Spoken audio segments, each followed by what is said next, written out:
नमस्कार, आपण पाहताय संध्याकाळच्या बातम्या. मी मिलिंद भागवत आणि आता बातम्या पाहूयात सविस्तर. औरंगाबादमध्ये एका प्रियकरानं स्वतःला पेटवून घेत प्रेयसीला मिठी मारल्याचा धक्कादायक प्रकार घडला. या घटनेत प्रियकर आणि प्रेयसी दोघेही गंभीररित्या जखमी झाले. प्रियकर मुलगा 60% भाजलाय तर मुलगी 30% भाजल्याची माहिती मिळते. त्यांच्यावर औरंगाबादच्या घाटी रुग्णालयात सध्या उपचार सुरू आहेत. गजानन मुंडे आणि पूजा साळवे अशी या दोघांची नावं आहेत. मुलगी संस्थेमध्ये एक प्रोजेक्ट करत होती. त्यावेळेला हा तरुण तिथे आला आणि त्याने केबिनचा दरवाजा लावला आणि स्वतःच्या अंगावर पेट्रोल टाकून जाळून घेतलं. स्वतःला पेटवून घेतल्यानंतर त्यानं प्रेयसीला मिठी मारली आणि त्यानंतर दोघेही भाजले. दरम्यान गेले काही वर्ष हे दोघेही सोबत होते. मात्र मुलीने लग्नास नकार दिला आणि यातून हा सगळा प्रकार घडल्याची प्राथमिक माहिती समोर येते.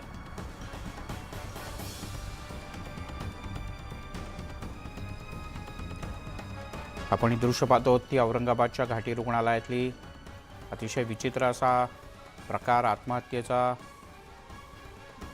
प्रेमाच्या नादामध्ये या प्रियकरानं स्वतःवर पेट्रोल ओतून घेऊन स्वतःला जाळण्याचा प्रयत्न केला आणि स्वतःवर पेट्रोल ओतून पेटवून घेतल्यानंतर त्याने प्रेयसीला सुद्धा मिठी मारली. यात सदर मुलगा 60%पेक्षा जास्त भाजल्याचं कळतंय तर मुलगी 30%पेक्षा जास्त भाजली आहे. दोघांनाही औरंगाबादच्या घाटी रुग्णालयात दाखल करण्यात आलंय.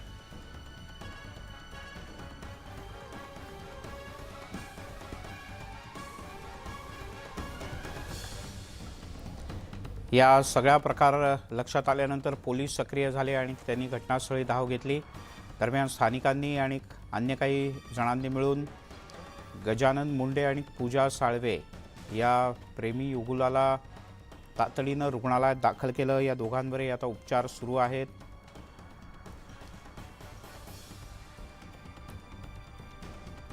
आणि या संदर्भात आपण अधिक माहिती घेऊयात. अविनाश कांडजे आपले प्रतिनिधी आपल्यासोबत आहेत. अविनाश, काय अधिक माहिती आहे? औरंगाबादमध्ये ह्या घटनेनंतर एकच खळबळ उडाली आहे. दोघंही जे विद्यार्थी आहे हे एकाच डिपार्टमेंटला शिक्षण घेतात. आपण या स्पॉटला आहोत. औरंगाबादमधील शासकीय न्याय सहाय्यक विज्ञान संस्थेमध्ये हा प्रकार घडलाय. त्या कॉलेजमध्ये हा प्रकार घडलाय. दोघंही विद्यार्थी हे PhDचं शिक्षण घेत होते झुलॉजी डिपार्टमेंटमध्ये. ते दोघं कित्येक वर्षापासून सोबतही होते, त्यांची ओळखही होती अशी माहिती मिळतीये. त्यानंतर या दोघांमध्ये लग्नाच्या विषयावरून काही वाद झाले ही प्राथमिक माहिती आपल्याला मिळतीये की लग्न करायचं म्हणून मुलाने तगादा लावला आणि त्यातून दोघांमध्ये काही बिनसलं. त्यानंतर हा मुलगा कॉलेजमध्ये आला आणि कॉलेजमध्ये आल्याच्या नंतर स्वतःच्या अंगावरती काही जळणारी वस्तू टाकून स्वतःला पेटवून घेतला आणि नंतर आपल्या जी प्रेयसी आहे आणि जी मैत्रीण आहे तिला मिठी मारली. त्यानंतर दोघांनाही जळलेल्या अवस्थेत घाटी रुग्णालयात दाखल करण्यात आलं आणि त्या ठिकाणी आता डॉक्टरांनी दिलेल्या माहितीनुसार 60% तरुण भाजलेला आहे आणि 30% ही तरुणी भाजलेली आहे. तुर्तास धन्यवाद अविनाश या सगळ्या माहितीबद्दल.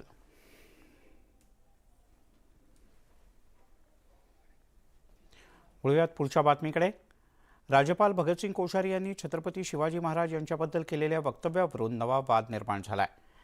डमी भगतसिंग कोश्यारी यांचे राष्ट्रवादी काँग्रेसनं पुण्यात धोतर फेडलं. राज्यपालांच्या वक्तव्याचा निषेध म्हणून आंदोलन करण्यात आलं.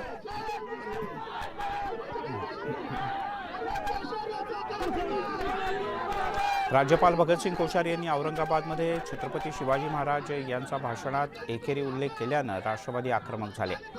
मुंबईत सुद्धा राष्ट्रवादीचे कार्यकर्ते रस्त्यावर उतरले आणि त्यांनी जोरदार घोषणाबाजी केली. या कार्यकर्त्यांना पोलिसांनी ताब्यात घेतलंय.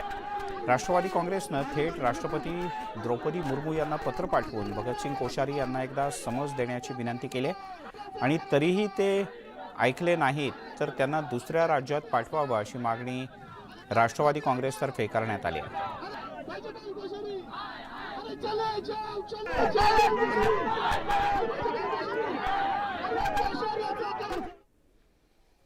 राष्ट्रवादी काँग्रेसनं राज्यपाल भगतसिंग कोश्यारी यांच्या विरोधात त्यांचं धोतर फेडण्याची कृती केली. मात्र या आंदोलनामुळे आता मोठा वाद निर्माण झालाय.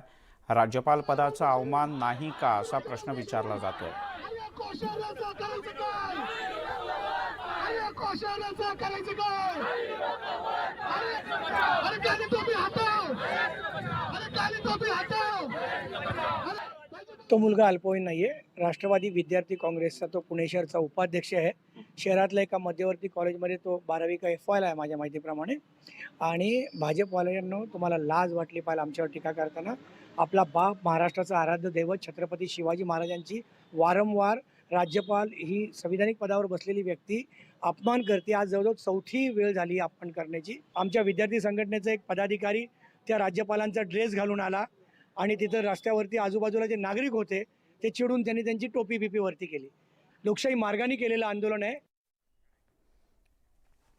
शिवाजी महाराज यांच्याबद्दल केलेल्या वक्तव्यानंतर राज्यपालांच्या विरोधात आक्रमक असे पडसाद उमटत आहेत. राज्यभरात विविध ठिकाणी राज्यपालांच्या विरोधात आंदोलन करण्यात आलं.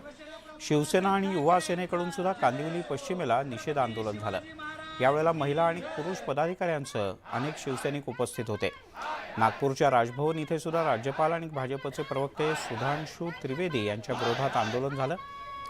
कोल्हापुरातल्या शिवाजी चौक परिसरात शिवसैनिकांनी राज्यपालांच्या विरोधात घोषणाबाजी केली. अमरावतीच्या राजकमल चौकात राज्यपाल भगतसिंग कोश्यारी यांच्या विरोधात जोरदार आंदोलन करत राज्यपालांचं धोतर फाडून त्याची जाळपोळ करण्यात आली. हिंगोली शहरामध्ये गांधी चौक भागात राज्यपालांच्या विरोधात अशाच प्रकारे जोरदार आंदोलन केलं गेलं.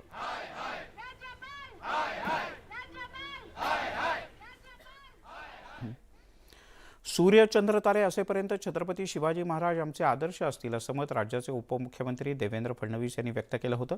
यावर संजय राऊत यांनी प्रत्युत्तर दिलंय. तुमचं शिवाजी महाराजांवरचं प्रेम खोटं असल्याचा टोला त्यांनी लगावलाय. तर राज्यपालांच्या वक्तव्यावरून सुप्रिया सुळे सुद्धा आक्रमक झाले.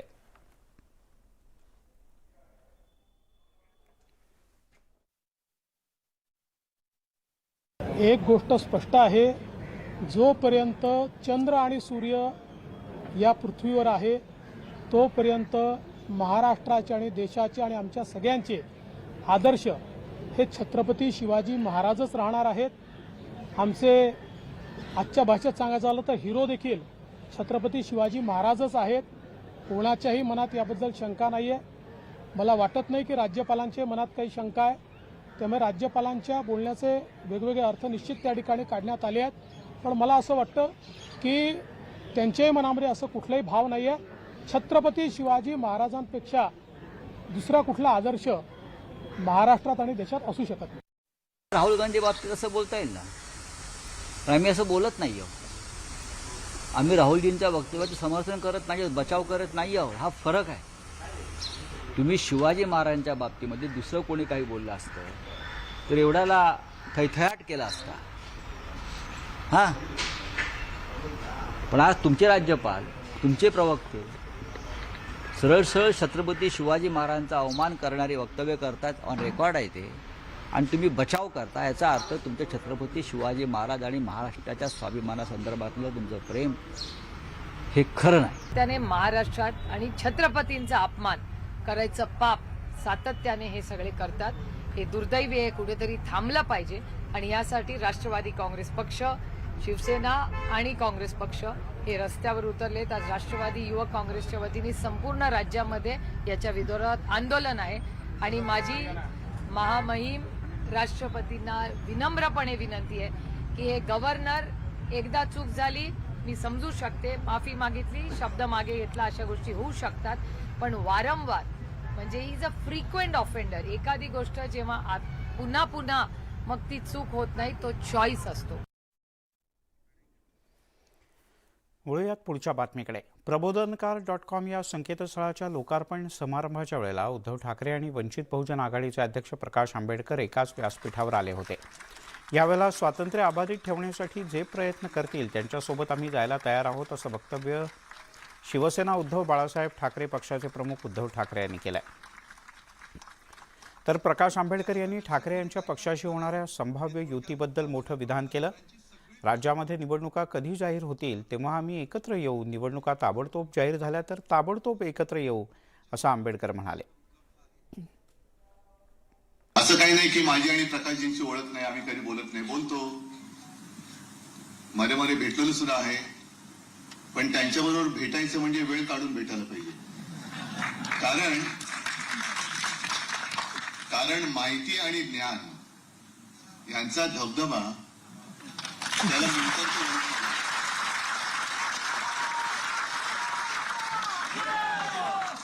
पहिल्या प्रथम एका व्यासपीठावरती आलेलो होतो, पण वैचारिक व्यासपीठ आमच्या दोघांचं एकच आहे. आणि ते एक असल्यामुळे एका व्यासपीठावर येण्यामध्ये आम्हाला दोघांनी अडचण आली नाही आणि ज्याची अपेक्षा लोकांना आहे तशी ती येणार पण नाही. महाराष्ट्रामध्ये सध्या असणारं जे राज्य आहे हे सुप्रीम कोर्टाच्या स्टे ऑर्डरवरती चाललेलं आहे. तेव्हा सुप्रीम कोर्टाला आमची असणारी विनंती आहे की त्यांनी स्टे ऑर्डरचं जे पिटिशन आहे ते ताबडतोब असणारं डिसाईड करावं, कारण महाराष्ट्राच्या हिताचं आहे असं मी त्या ठिकाणी मानत नाही आहे. राहिला एकत्र कधी येणार, अमुक कधी येणार, हे डिपेंड माझ्या अंदाजाने इलेक्शन कधी होते त्याच्यावरती. ताबडतोब झालं तर ताबडतोब, नंतर झालं तर नंतर. वरळीचे आमदार आदित्य ठाकरे यांनी आमदार पदाच्या 3ऱ्या वर्षपूर्तीच्या निमित्तानं वरळीकरांशी पत्राच्या माध्यमातून संवाद साधलाय. पत्रामध्ये वरळीकरांना एक भावनिक साथ घातली असून शिंदे गटाचं प्रत्यक्ष नाव न घेता टीकाही करण्यात आली. तसंच आमदार म्हणून वरळीत केलेल्या विविध कामांचा लेखाजोखा सुद्धा या पत्रात मांडण्यात आलाय. वरळीमध्ये आपण केलेल्या कामांमुळे सर्वच राजकीय पक्षांचं इथे लक्ष आहे. त्यांना इथे वेळ आणि पैसा खर्च करावा लागतोय. इथे बेकायदेशीररित्या लावलेले बॅनर्स हेच दाखवतात की आपण इथे केलेली कामगिरी हेवा वाटण्यासारखी आहे, अशा भावना युवासेना प्रमुख आदित्य ठाकरे यांनी मांडल्या आहेत. आमचं सरकार पाडलं गेलं, पण आम्ही यापुढे निस्वार्थीपणे काम करतच राहू, असं आश्वासन सुद्धा आदित्य ठाकरे यांनी या भावनिक पत्राच्या माध्यमातून आपल्या मतदारसंघातल्या नागरिकांना दिलंय.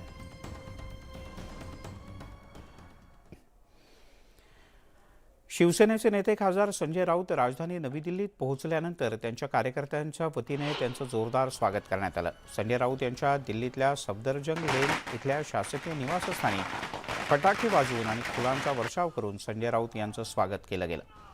पत्राचाळ घोटाळ्याप्रकरणी संजय राऊत यांना ईडीनं अटक केल्यानंतर त्यांची जामिनावर सुटका झाली. संजय राऊत 100 दिवसानंतर तुरुंगाच्या बाहेर आले आणि आता पहिल्यांदाच दिल्लीत दाखल झालेत. त्यांच्या निवासस्थानी दिल्लीतील शिवसैनिक मोठ्या प्रमाणात जमले होते. याचा आढावा घेतलाय आमचे प्रतिनिधी प्रशांत लीला रामदास यांनी. जर बघितलं आपण इथे सकाळचे कार्यकर्ते आहेत, मोठ्या संख्येने कार्यकर्ते बसलेले आहेत आणि इथे संजय राऊतांच्या स्वागतासाठी यापूर्वीच फटाके बसले आणि संजय राऊत जवळपास 4 महिन्यानंतर दिल्लीत पोहोचले आणि त्यासाठी स्वागतासाठी बघितलं त्यांचे मित्र देखील दिल्लीत पोहोचलेले आहेत आणि ते त्यांच्या स्वागतासाठी इथे आलेले आहेत. आणि संजय राऊतांच्या स्वागतासाठी उद्या होणाऱ्या डिफेन्स कमिटीच्या बैठकीत देखील ते सहभागी होणार आहे आणि खूप साधारण 4 महिन्यानंतर ते दिल्लीत पोहोचले आहेत.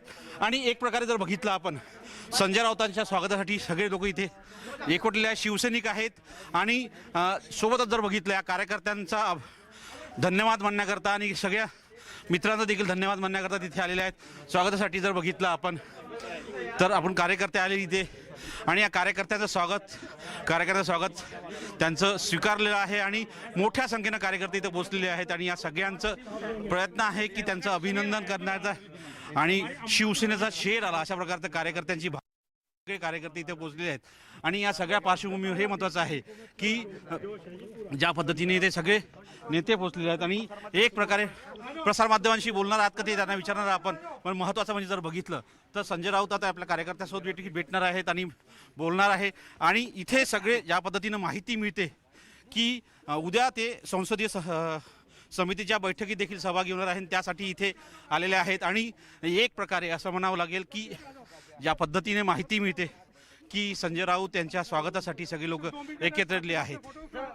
नवी दिल्लीहून व्हिडिओ जर्नलिस्ट शिव तिवारीसह प्रशांत रामदास, न्यूज 18 लोकमत. प्रभादेवीच्या परिसरात ठाकरे आणि शिंदे समर्थक आमने सामने आल्याचं पाहायला मिळालं. माजी नगरसेवक समाधान सरवणकर हे काही विकास कामांचं उद्घाटन करताना दोन्ही पक्ष आमने सामने आले. ठाकरे समर्थकांच्याकडून घोषणाबाजी करण्यात आली. सरवणकर उद्घाटन करत असताना त्यांनी विरोधही केला. ठाकरे समर्थकांच्या म्हणण्यानुसार या कामांचा पाठपुरावा आमदार अजय चौधरी यांनी केला होता आणि याचं श्रेय शिवसेना उद्धव बाळासाहेब ठाकरे पक्षाचं आहे.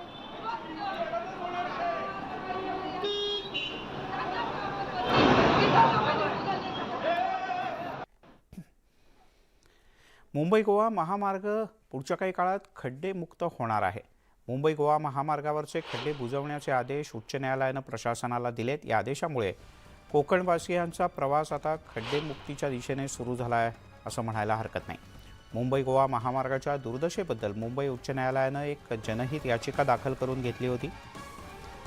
या याचिकेवर आज उच्च न्यायालयात सुनावणी झाली. न्यायालयानं लवकरात लवकर खड्डे बुजवण्याचे आदेश दिले असून पुढची सुनावणी 4 जानेवारी रोजी ठेवण्यात आले. पुढच्या सुनावणीत रस्त्याच्या खड्ड्यांचा अहवाल सादर करण्याचे आदेश सुद्धा न्यायालयानं दिले आहेत.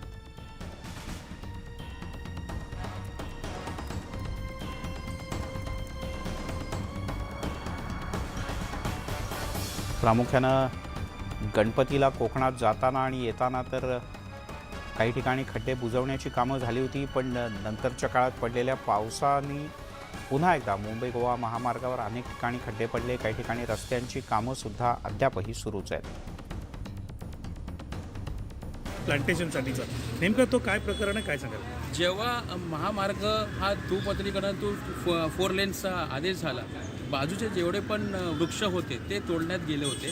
त्या वृक्षांच्यावरती परत कसं ग्रीन एन्व्हायरमेंट व्हायला पाहिजे एन्व्हायरमेंटल पद्धतीच्या प्रमाणे त्याचा एक तरतूद अशी होती की 15,90,00,000 रुपयाची जी गरज होती राज्य सरकारला त्या प्लांटेशन करायला एव्हरी म्हणजे साईडचे मधले आणि साईडचे प्लांटेशन संदर्भातले त्या संदर्भात केंद्र सरकारनं त्यांना अप्रुव्हल दिलं आहे. 15 कोटीचा डिमांड जो ड्राफ्ट आहे ते राज्य सरकारला भेटलेला आहे आणि ते येत्या कुठल्या महिन्यापासून ते झाडं लावायचं सुरुवात करतील असं कोर्टात त्यांनी ॲफिडेव्हिट सादर केलं. हा झाला कोर्टाचा भाग, पण आपल्याला माहिती आहे की जे राज्यामध्ये टिकलीनंतर आता साडी नेसण्यावरून नवीन वाद निर्माण होण्याची शक्यता आहे. कारण राष्ट्रवादी काँग्रेसच्या खासदार सुप्रिया सुळे यांनी महाराष्ट्र पत्रकार परिषदेच्या कार्यक्रमात बोलताना केलेल्या वक्तव्यावरून वाद निर्माण होण्याची शक्यता आहे. चॅनलमध्ये काम करणाऱ्या महिला पत्रकारांची मला कधी कधी गंमत वाटते असं म्हणत चॅनलमध्ये काम करणाऱ्या मुली साडी का नेसत नाहीत, नेहमी टॉप आणि ट्राउझरमध्ये का असतात असा प्रश्न त्यांनी उपस्थित केला. पत्रकार आहात, पत्रकार म्हणजे मला गंमत पण खूप वेळा वाटते की चॅनलमधल्या मुली साडी का नाही नेसत, ते शर्ट अँड ट्राउझर का घालतात.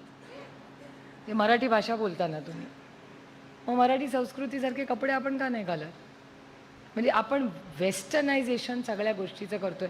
जे त्या घालतात तो त्यांचा पाहिजे. मग फक्त दिवाळी असली की सगळे तयार होऊन येतात. बाकीचे आत्मनिर्भर भारत, मग चॅनल्सवर आत्मनिर्भर महाराष्ट्र का नाही. आणि मग एवढं सगळं मराठी चाललं आहे तर मग ते नियम काय ते फक्त आम्हाला आणि तुम्हाला कुठलेच नाही. Let's start with basics. माझी आई मला नेहमी सांगते की निंदकाचे घर असावे शेजारी. त्याच्यामुळे निंदकांचं घर शेजारी आहे, जवळ आहे, होते टीका, याचा मला आनंद आहे. मी त्याचं स्वागत एक चांगला फीडबॅक म्हणून घेते. आणि तिसरा मुद्दा की आज टेक्नॉलॉजी झालेली, टेक्नॉलॉजीचा वापर चांगल्या हितासाठी, मेडिसिनसाठी, टेक्नॉलॉजीसाठी, आधार कार्ड लिंक करण्यासाठी, अनेक गोष्टीसाठी करतो. पण ह्याच टेक्नॉलॉजीचा गैरवापरही होताना आपल्याला अनेक वेळा समाजात दिसतो. आणि एक 35 मिनिटाचं भाषण हे 17 सेकंदात जर लोक सांगत असतील तर त्यांना माझ्या शुभेच्छा आहेत. भाजपचे नेते आमदार नितेश राणे यांनी संजय राऊत यांच्यावर जोरदार टीका केली आहे. उद्धव ठाकरे यांच्या शिवसेनेवर सुद्धा त्यांनी तोडसूक घेतला आहे. प्रामुख्यानं स्वातंत्र्यवीर सावरकर यांच्यावर टीका करणाऱ्यांच्याबद्दल शिवसेनेला अचानक प्रेम का आलं असा प्रश्न त्यांनी उपस्थित केला आहे. नितेश राणे यांनी संजय राऊत आणि उद्धव ठाकरे यांच्यावर जोरदार निशाणा साधला. सावरकरांच्यावर टीका करणाऱ्यांवर खरं प्रेम यांचं आहे असं म्हणत त्यांनी संजय राऊत यांना टोलेही लगावले.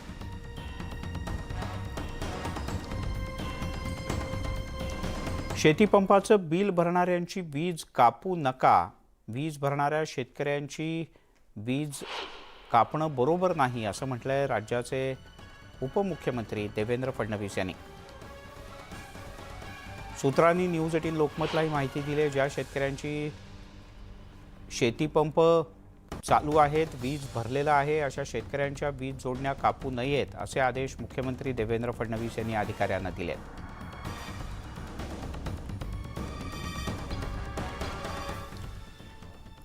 अकोल्यातील मूर्तिजापूर इथे पीक विमा कंपनीच्या कार्यालयात खुर्च्यांची तोडफोड करण्यात आली. ठाकरे गटाच्या शिवसैनिकांनी ही तोडफोड केल्याचं कळतं. अतिवृष्टीमुळे पिकाच्या नुकसानीची रक्कम त्वरित अदा करावी अशी मागणी या कार्यकर्त्यांनी केली.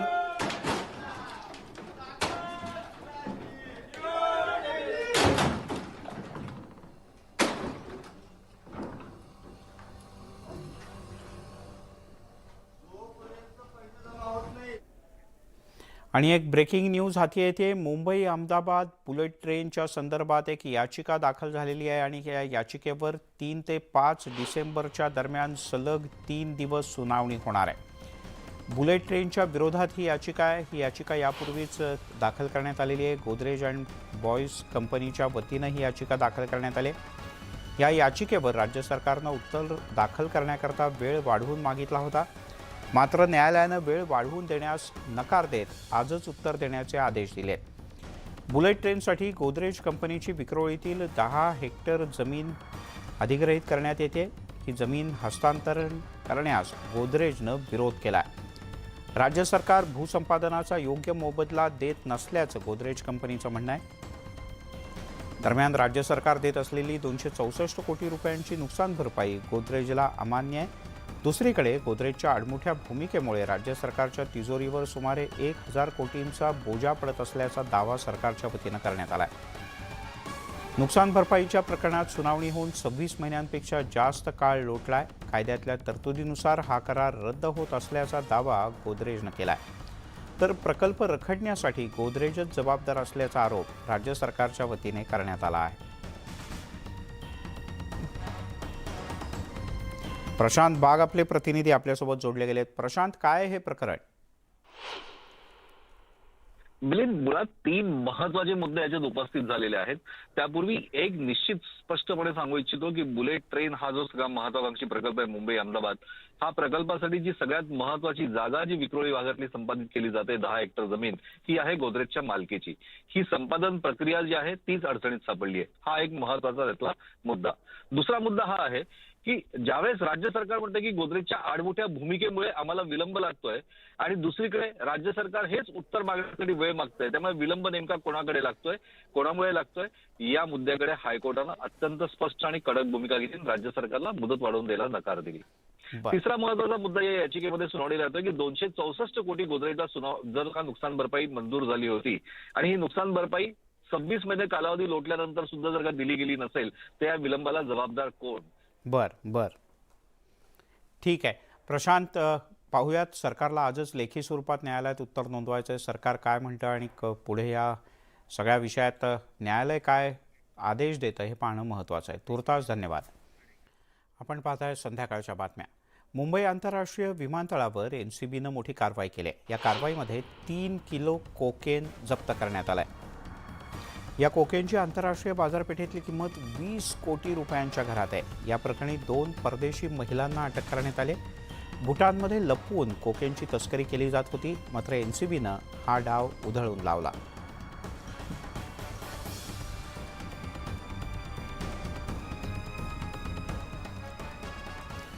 तिकडे इंडोनेशियाच्या जावा प्रांतात भूकंपाचे जबरदस्त धक्के बसले. भूकंपाची तीव्रता रिश्टर स्केलवर 5.6 इतकी जबरदस्त नोंदवण्यात आली. आतापर्यंत या भूकंपात 44 जणांचा मृत्यू झाल्याची माहिती आहे. 300 पेक्षा जास्त लोक जखमी झालेत. जखमींपैकी अनेकांची प्रकृती चिंताजनक आहे. मृतांचा आकडा वाढण्याची भीती व्यक्त करण्यात येते.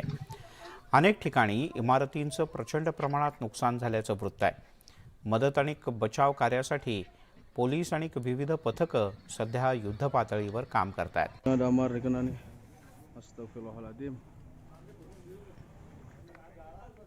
आणि आता अनेक महत्त्वाच्या बातम्यांचा आढावा घेऊयात. तर सुरुवातीला एक मोठी बातमी. महाराष्ट्र कर्नाटक सीमाप्रश्नी एक महत्त्वपूर्ण बैठक राज्य सरकारची पार पडली आणि या बैठकीमध्ये सीमा भागातील प्रश्न सोडवण्यासाठी राज्य सरकारच्या वतीने 2 मंत्र्यांची नियुक्ती करण्यात आली आहे. उच्च आणि तंत्रशिक्षण मंत्री चंद्रकांत पाटील तसंच उत्पादन शुल्क मंत्री शंभूराज देसाई या दोघांवर या विषयातून पुढे तोडगा कसा काढायचा किंवा इथल्या विविध प्रकारच्या अडचणींवर मात कशी करायची यासाठी ही समिती नेमण्यात आली आहे. उच्चस्तरीय समितीची बैठक झाली आणि या समितीत या 2 मंत्र्यांवर सीमा भागातले प्रश्न सोडवण्याची जबाबदारी सोपवण्यात आली. सह्याद्री अतिथीगृहावर मुख्यमंत्र्यांच्या अध्यक्षतेखाली या बैठकीचं आयोजन करण्यात आलं होतं.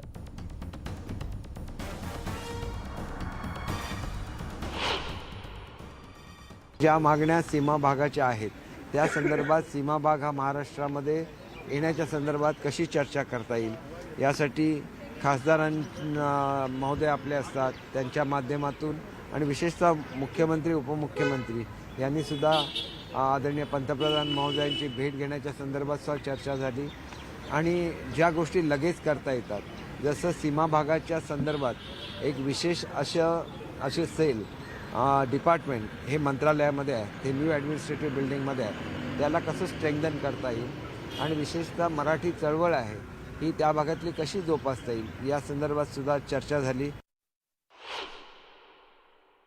सीमावर्तीय भागावरती आपला महाराष्ट्राचा अधिकार आहे. त्या लोकांचं म्हणणं आहे की आम्हाला महाराष्ट्र पाहिजे आहे, आम्ही महाराष्ट्राचेच आहोत. आता याच्यासाठी मध्यंतरी दोन्ही राज्यांचे महामहिम राज्यपाल महोदयांची चर्चा झाली, त्यांची एक बैठक झालेली आहे. त्याच्यामध्ये नेमकी दोन्ही राज्याच्या माननीय राज्यपाल महोदयांनी काय चर्चा केली ती पण माहिती आम्ही आपल्या राज्यपाल महोदयांच्या कार्यालयाकडनं घेऊ आणि जे सीमावर्तीय मराठी बांधवांसाठी करावं लागेल ते करण्याच्या दृष्टीनं सकारात्मक पावलं उचलण्याचा निर्णय आजच्या बैठकीमध्ये घेतला.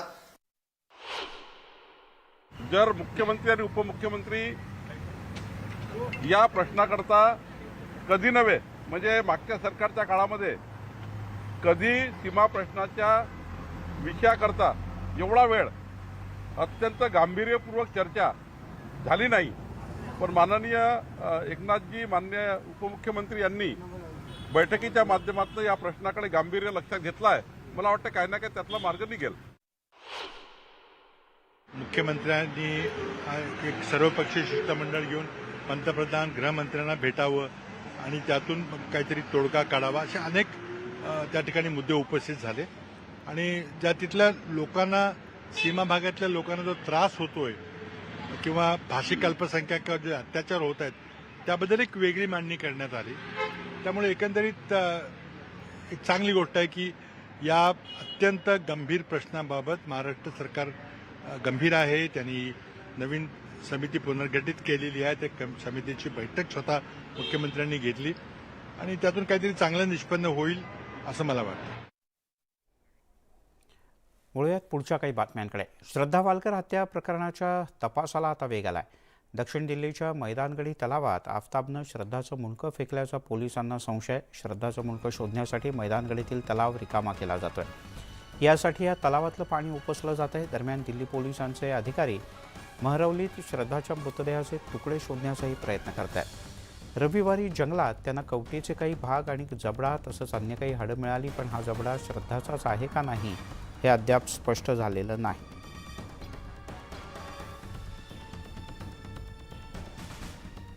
एक मोठी बातमी हाती येते. राज्याचे मुख्यमंत्री एकनाथ शिंदे आणि त्यांच्या सहकाऱ्यांचा गुवाहाटीला जाण्याचा मुहूर्त पक्का झालेला आहे. 26 आणि 27 नोव्हेंबरला राज्याचे मुख्यमंत्री एकनाथ शिंदे आणि त्यांच्यासोबतचे सर्व समर्थक आमदार हे 26 आणि 27 तारखेला गुवाहाटीला जातील. हे सर्व आमदार आणि खासदार गुवाहाटीला जाऊन पुन्हा एकदा कामाख्या देवीचं दर्शन घेणार आहेत. शिंदे समर्थक आमदार समर्थक हे सगळेजण एकत्रितपणे गुवाहाटीला जाणार आहेत. बाळासाहेबांची शिवसेना या पक्षाचे सर्व आमदार खासदार पदाधिकारी हे 26 आणि 27 अशा 2 दिवसांच्या दौऱ्यामध्ये सहभागी होतील. उदय जाधव आपले प्रतिनिधी आपल्यासोबत आहेत. उदय, काय अधिक माहिती आहे? येत्या 26 आणि 27 नोव्हेंबर रोजी बाळासाहेबांचे शिवसेना पक्षाचे आमदार खासदार आणि पक्षातील इतर प्रमुख पदाधिकारी हे कामाख्या देवीच्या दर्शनासाठी जाणार आहेत. त्यासाठी त्यांचं नियोजन जे आहे ते सुरू झाल्याची माहिती सूत्रांनी दिलेली आहे. 27 तारखेला सकाळी हे दर्शन होणार सांगितलं जात आहे. 26 तारखेला सर्व आमदार खासदार आणि पदाधिकारी हे मुंबईहून संध्याकाळी किंवा दुपारनंतर गुवाहाटीसाठी निघतील. त्यानंतर 27 तारखेला सकाळी कामाख्या दर्शन सर्व बाळासाहेबांचे शिवसेना पक्षाचे आमदार आणि खासदार हे घेणार असल्याची माहिती मिळते. यावेळेला मुख्यमंत्री एकनाथ शिंदे हे देखील त्यांच्यासोबत उपस्थित असणार आहेत. बरं, हा सगळा दौरा कशा प्रकारचा असणार आहे? सगळेजण विमानाने जातील, रेल्वेने जातील आणि तिथे फक्त कामाख्या देवीचं दर्शन घेणं एवढाच भाग असणार आहे का आणखीन काही असेल या दौऱ्यात? जी माहिती सूत्रांनी दिली आहे त्यानुसार आसामचे मुख्यमंत्री हे मुख्यमंत्री एकनाथ शिंदे यांचं स्वागत करणार आहे. त्यांच्यासोबत महत्वाची चर्चा देखील होणार आहे. विशेषतः पर्यटनावरती चर्चा होणार आहे. त्यानंतर कामाख्या देवीचं दर्शन जे आहे बाळासाहेबांची शिवसेना पक्षाचे सर्व आमदार आणि खासदार करणार असल्याची माहिती मिळते आहे. त्याच्यामध्ये राजकीय चर्चा तर होणारच आहे, कारण आसामचे मुख्यमंत्री जे आहेत त्यांनी मुख्यमंत्री एकनाथ शिंदे हे जेव्हा गुवाहाटीला होते त्यांच्या समर्थक आमदारांचं त्यावेळेला त्यांनी खूप मोठी त्यांना मदत केली होती आणि त्या दृष्टिकोनातून चर्चा देखील होईल. एक आभार प्रदर्शन होईल आणि चर्चा होणार असल्याची माहिती मिळते. तुर्तास धन्यवाद या सगळ्या सविस्तर माहितीबद्दल.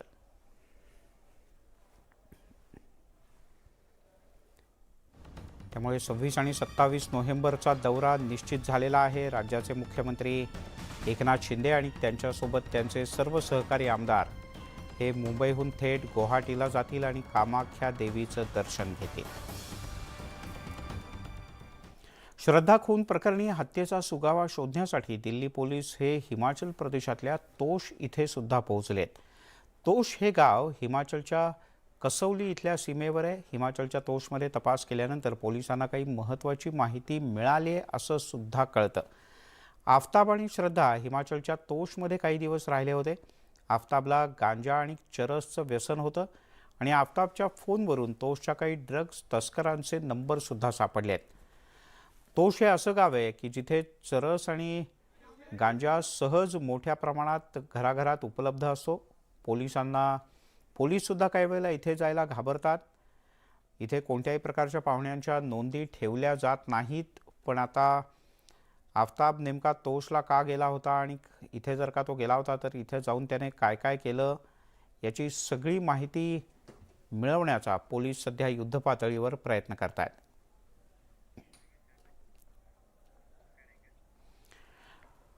श्रद्धा वालकर हत्याकांडाचा तपास सीबीआयकडे सोपवण्याची मागणी करण्यात आली. एका वकिलानं दिल्ली पोलिसांच्याकडून हा तपास सीबीआयच्याकडे हस्तांतरित करावा अशी आग्रही मागणी करणारी याचिका दिल्ली उच्च न्यायालयात दाखल केली. या प्रकरणात प्रशासकीय आणि अन्यही काही कर्मचाऱ्यांच्या कमतरतेमुळे या विषयातले पुरावे साक्षीदार शोधण्यासाठी पुरेशी तांत्रिक आणि वैद्यकीय साधनं नाहीत. त्यामुळे या प्रकरणात दिल्ली पोलिसांच्याकडून तपास जो होतोय त्यात कार्यक्षमता किती आहे याबद्दलही प्रश्नचिन्ह उपस्थित केलं गेलं आहे. यामुळे या सगळ्या प्रकरणाचा तपास सीबीआयकडे वर्ग करण्याची मागणी वकिलानं केली. ही घटना 6 महिन्यांपूर्वी घडली होती. त्यामुळे तपास पुरावे आणि साक्षीदारांच्याबद्दल सीबीआयकडूनच योग्य तपास होऊ शकेल असा विश्वास या याचिकेच्या माध्यमातून व्यक्त करण्यात आला. भाजपचे नेते किरीट सोमय्या आज वसईमधल्या मयत श्रद्धा वालकरच्या कुटुंबियांची भेट घेण्यासाठी पोहोचले. या भेटीनंतर सोमय्या यांनी निर्घृण घटनेच्या बद्दल दुःख व्यक्त केलं. हे प्रकरण जलदगती न्यायालयात चालवून आरोपी आफताब पूनावालाला कठोर शिक्षा व्हावी अशी मागणी त्यांनी केली.